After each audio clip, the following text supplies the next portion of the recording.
Calon presiden yang diusung PDI Perjuangan, Partai Nasdem, dan Partai Kebangkitan Bangsa Joko Widodo memberi isyarat kuat bahwa calon wakil presiden yang akan mendampinginya merupakan putra Sulawesi Selatan. Nama yang kemudian diyakini akan dipilih adalah Yusuf Kalla atau Abraham Samad. Ini Makassar ada kelihatan.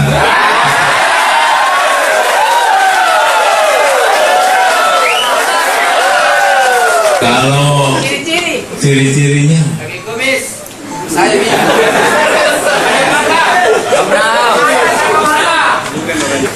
Ya udahlah, sabar dikit lah. Isyarat bakal calon wakil presiden itu dinyatakan Joko Widodo saat bersafari ke Makassar, Sulawesi Selatan. Spekulasi pun langsung mengarah ke nama mantan wakil presiden Yusuf Kalla dan Ketua Komisi Pemberantasan Korupsi Abraham Samad. Kedua nama tersebut memang sempat masuk dalam bursa cawapres untuk mendampingi Jokowi. Isyarat Jokowi bakal memilih salah satu dari dua nama itu sebenarnya sudah ditunjukkan saat Jokowi memulai safarinya pada 3 Mei lalu. Kala itu, di Bandara Halim Perdana Kusuma, Jokowi bertemu dengan Yusuf Kalla. Jokowi akan berangkat ke Yogyakarta, Jawa Timur, dan Jawa Tengah. Sedangkan Yusuf Kalla akan berangkat ke Semarang dalam acara Palang Merah Indonesia. Keduanya mengklaim pertemuan ini tidak disengaja. Allah. Ini mendukung Bapak Jokowi berarti ya? Saya sudah presiden juga. Presiden PMI kan. Sesampainya di Yogyakarta, Jokowi bertemu Abraham Samad di Bandara Adi Sucipto. Pertemuan ini juga disebut tidak sengaja. Di antara dua nama itu, pengamat politik Heri Budianto menyebut peluang Yusuf Kalla lebih besar daripada Abraham Samad. PDIP juga akan realistis menimbang orang. Artinya PDIP juga pada akhirnya akan mempertimbangkan dukungan politik.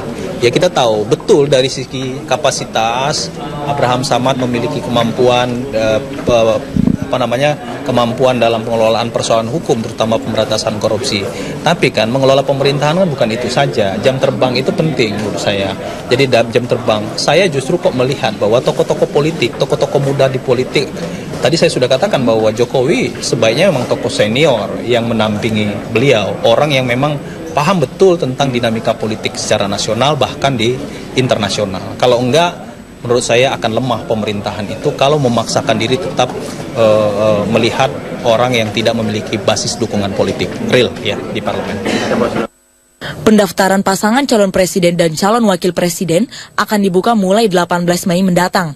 Pihak PDI Perjuangan memastikan akan mengumumkan nama cawapres pendamping Jokowi sebelum tanggal tersebut.